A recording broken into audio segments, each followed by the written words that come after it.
Chapter 26. Preparation. Prepare for revolution, exclaims your friend. Is that possible? Yes, it is not only possible, but absolutely necessary. Do you refer to secret preparations, armed bands, and men to lead the fight, you ask?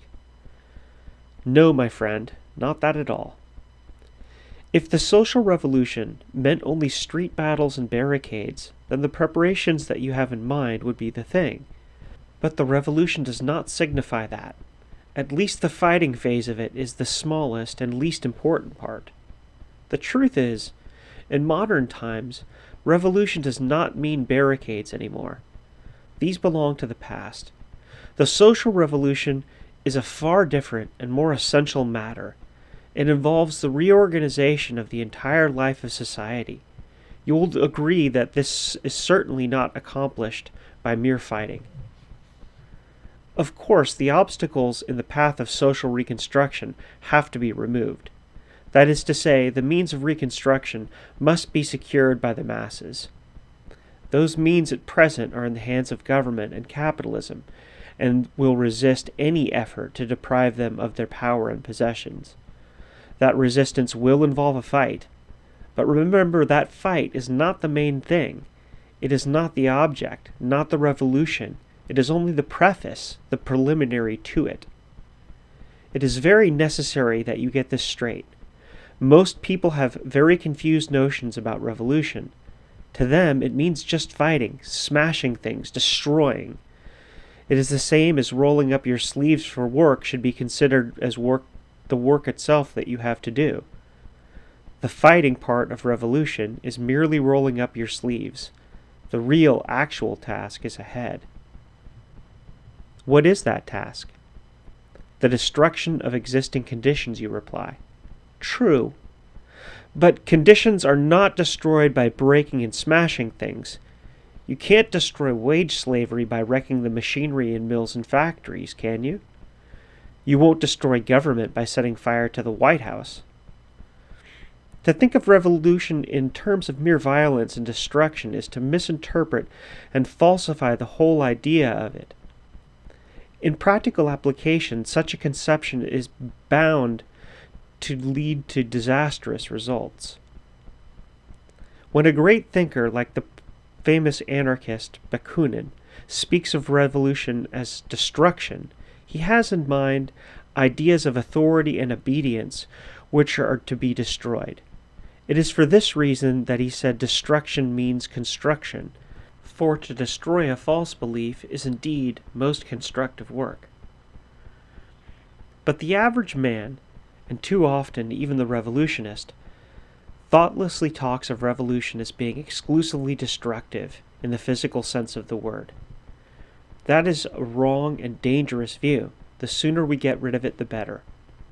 Revolution, and particularly social revolution, is not destruction, but construction.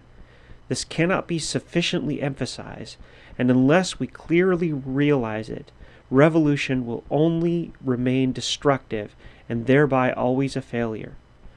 Naturally, revolution is accompanied by violence, but you might as well say that building a new house in place of an old one is destructive because you have to first tear down the old one. Revolution is the culminating point of a certain evolutionary process. It begins with a violent upheaval. It is the rolling up of your sleeves preparatory to starting the actual work. Indeed, consider what social revolution is to do, what it is to accomplish, and you will perceive that it comes not to destroy, but to build. What really is there to destroy? The wealth of the rich? Nay, that is something we want the whole of society to enjoy. The land, the fields, the coal mines, the railroads, factories, mills, and shops? These we want not to destroy, but to make useful to the entire people. The telegraphs, telephones, the means of communication and distribution, do we want to destroy them? No, we want them to serve the needs of all. What then is the social revolution to destroy? It is to take over things for the general benefit, not to destroy them. It is to reorganize conditions for the public welfare. Not to destroy is the aim of the revolution, but to reconstruct and rebuild. It is for this that preparation is needed, because the social revolution is not the biblical mission by simple edict or Messiah who has come to accomplish order. Revolution works with the hands and brains of men, and these have to understand the objectives of the revolution so as to be able to carry them out. They will have to know what they want and how to achieve it. The way to achieve it will be pointed out by the objectives to be attained. For the end determines the means, just as you have to sow a particular seed to grow the thing that you need. What, then, must the preparation for social revolution be? If your objective is to secure liberty, you must learn to do without authority and compulsion. If you intend to live in peace and harmony with your fellow men, you should cultivate brotherhood and respect for each other. If you want to work together for your mutual benefit, you must practice cooperation. The social revolution means much more than the reorganization of conditions only. It means the establishment of new human values and social relationships, a changed attitude of man to man, as one of free and independent to his equal. It means a different spirit in individual and collective life, and that spirit cannot be born overnight. It is a spirit to be cultivated, to be nurtured and reared, as the most delicate flower is, for indeed it is the flower of a new and beautiful existence. Do not dupe yourself with the silly notion that things will arrange themselves. Nothing ever arranges itself, least of all in human relations. It is men who do the arranging, and they do it according to their attitude and understanding of things. New situations and changed conditions make us feel, think, and act in a different manner, but the new conditions themselves come about only as a result of new feelings and ideas. The social revolution is such a new condition. We must learn to think differently before the revolution can come. That alone can bring the revolution.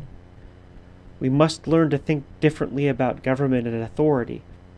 For as long as we think and act as we do today, there will be intolerance, persecution, and oppression, even when government is abolished.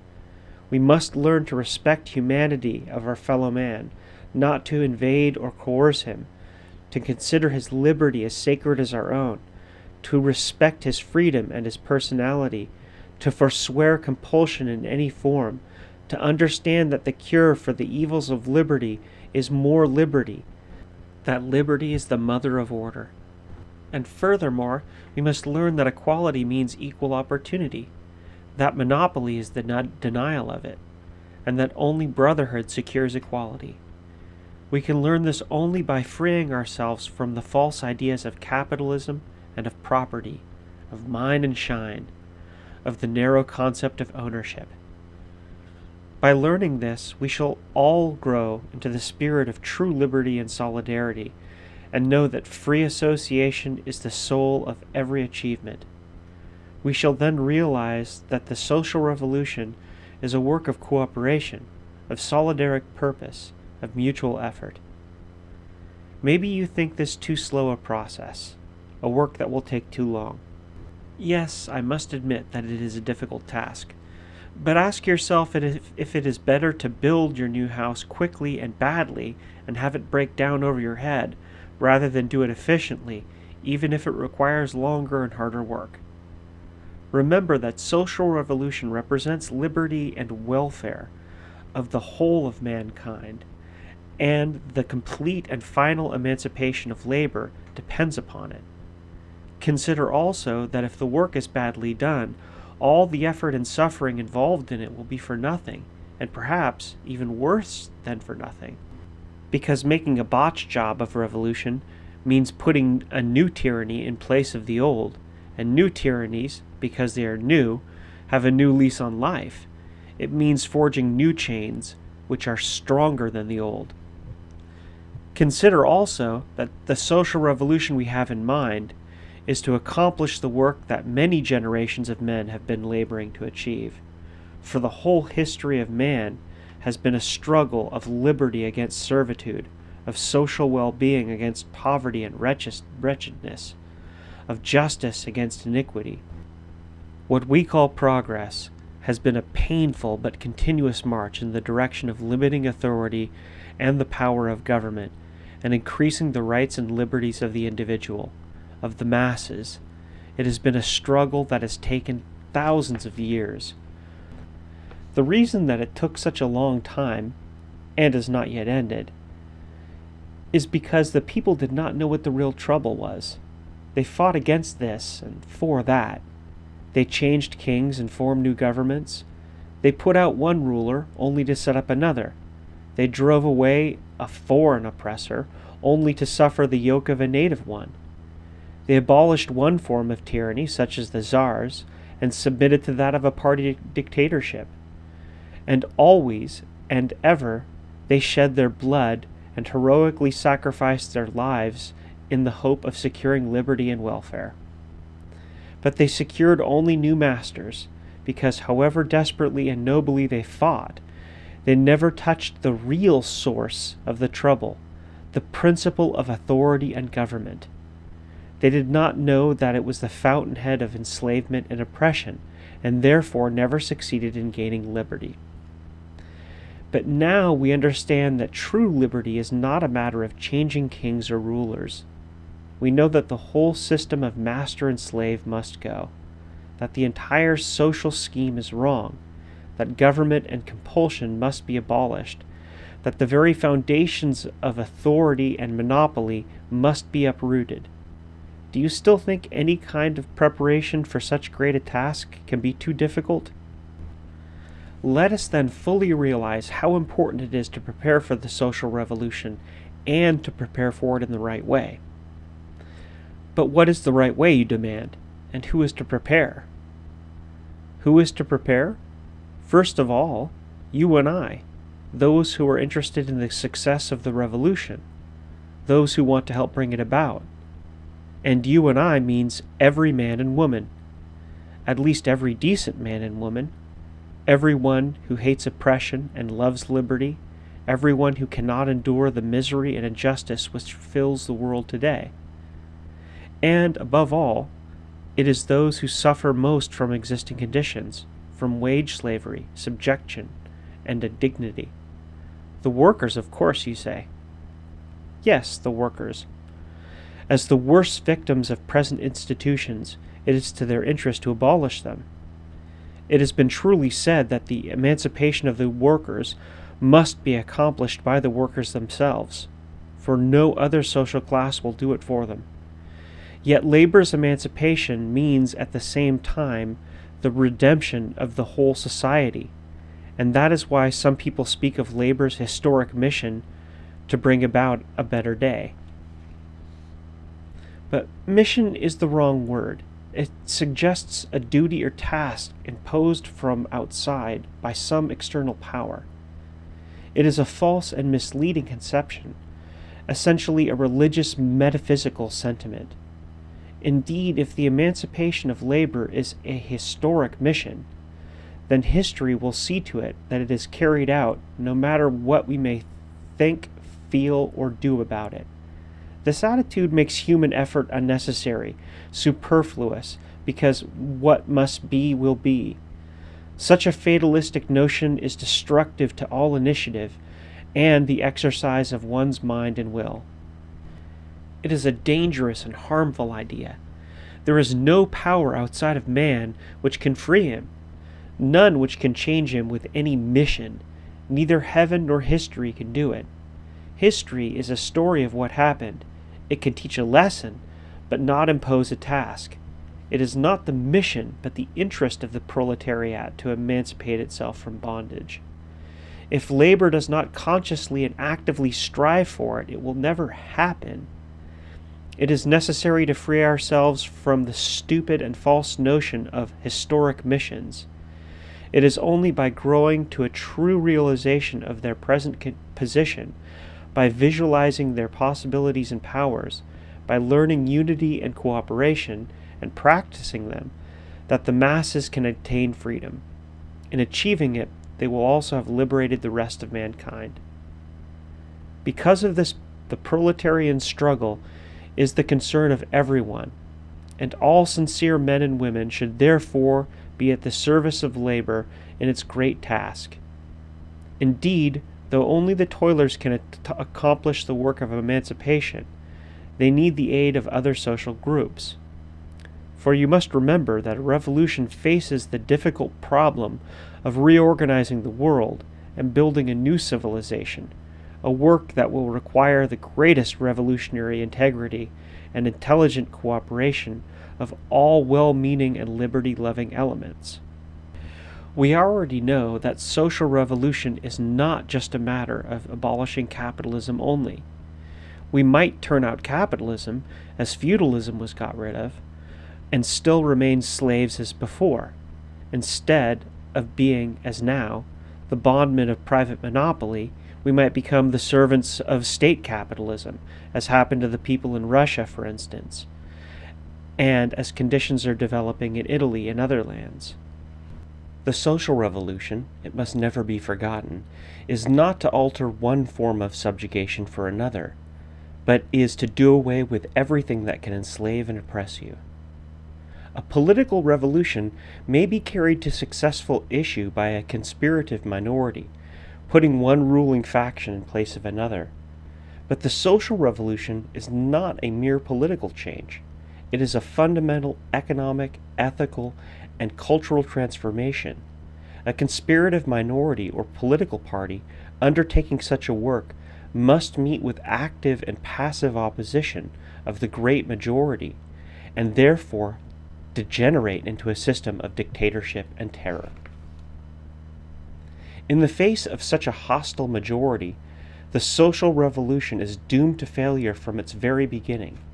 It means, then, that the first preparatory work of the revolution consists in winning over the masses at large in favor of the revolution and its objects, winning them over at least to the extent of neutralizing them, to turning them from active enemies to passive sympathizers, so they may not fight against the revolution, even if they do not fight for it.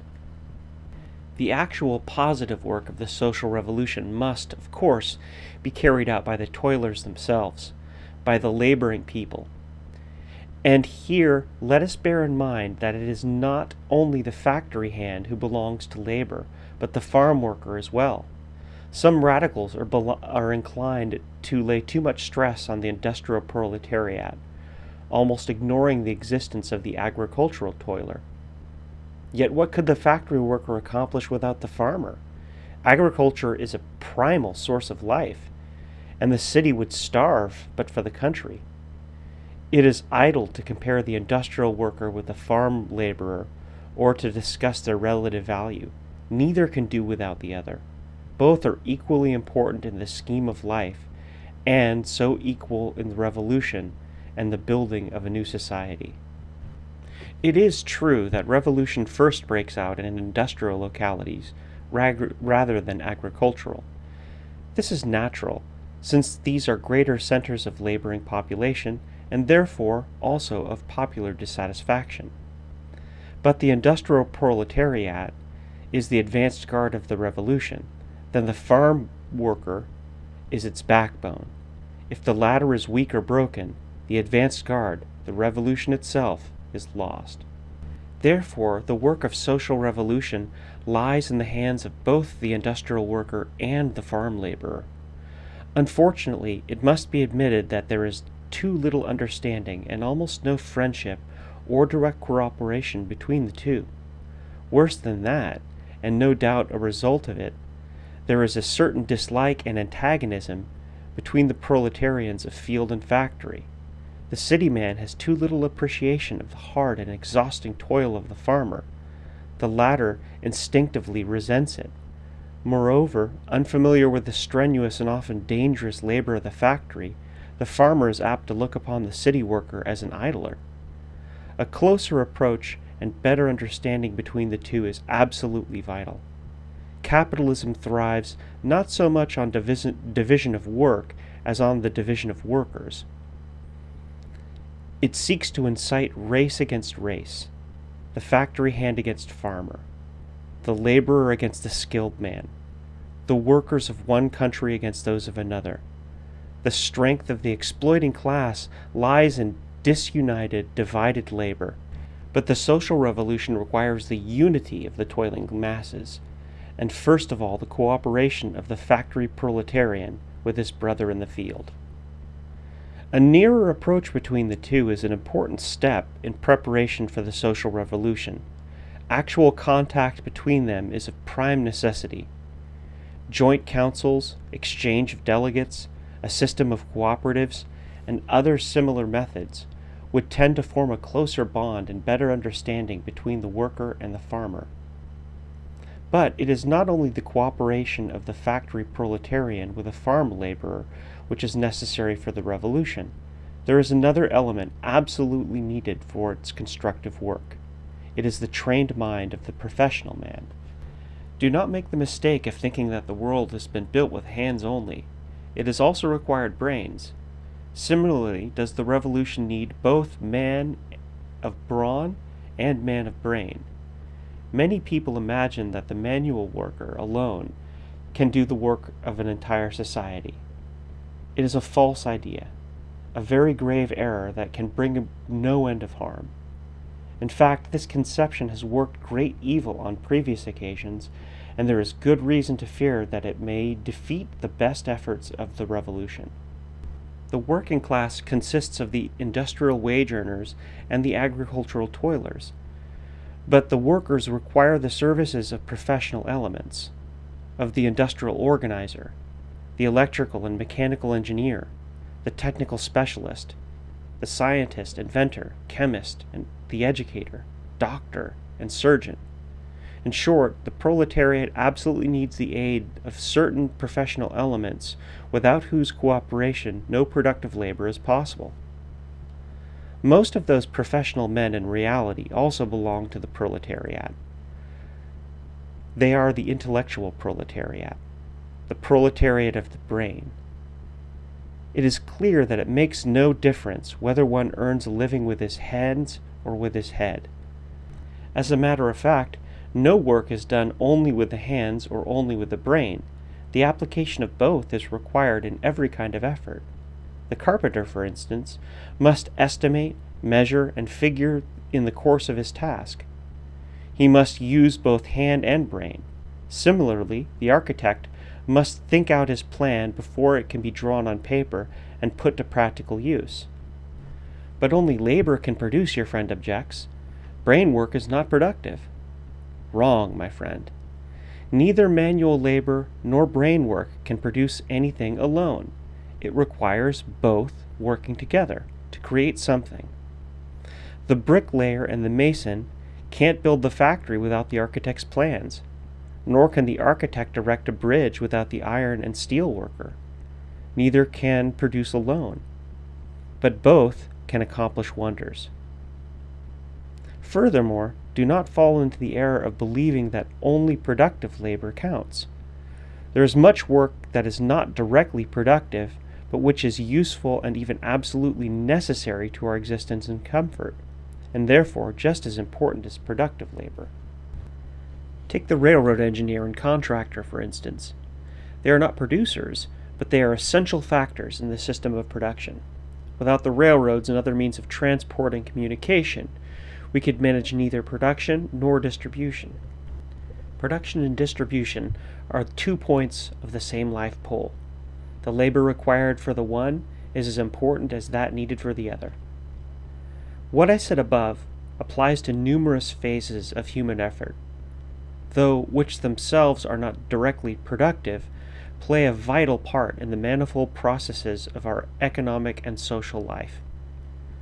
The man of science, the educator, the physician, the surgeon are not productive in the industrial sense of the word, but their work is absolutely necessary to our life and welfare.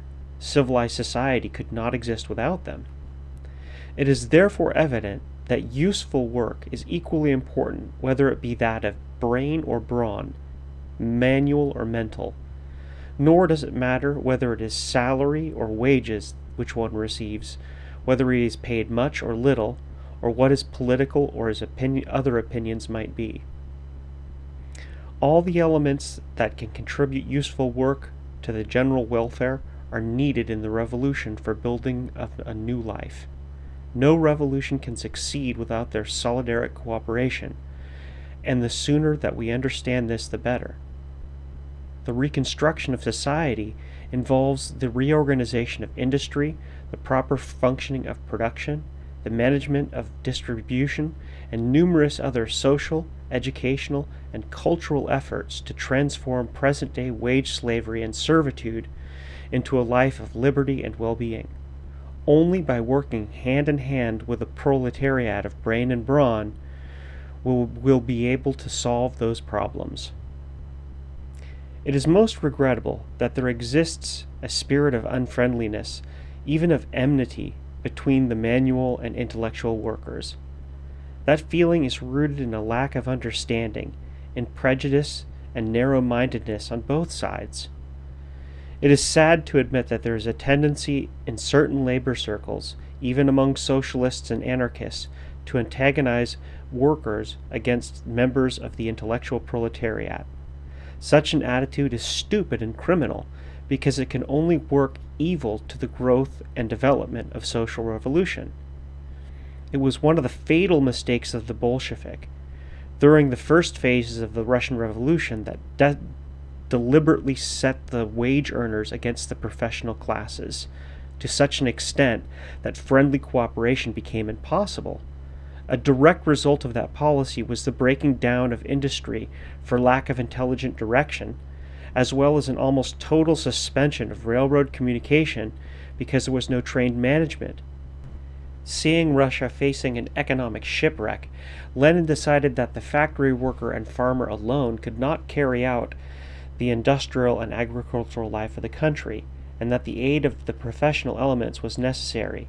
He introduced a new system to induce technical men to help in the work of reconstruction.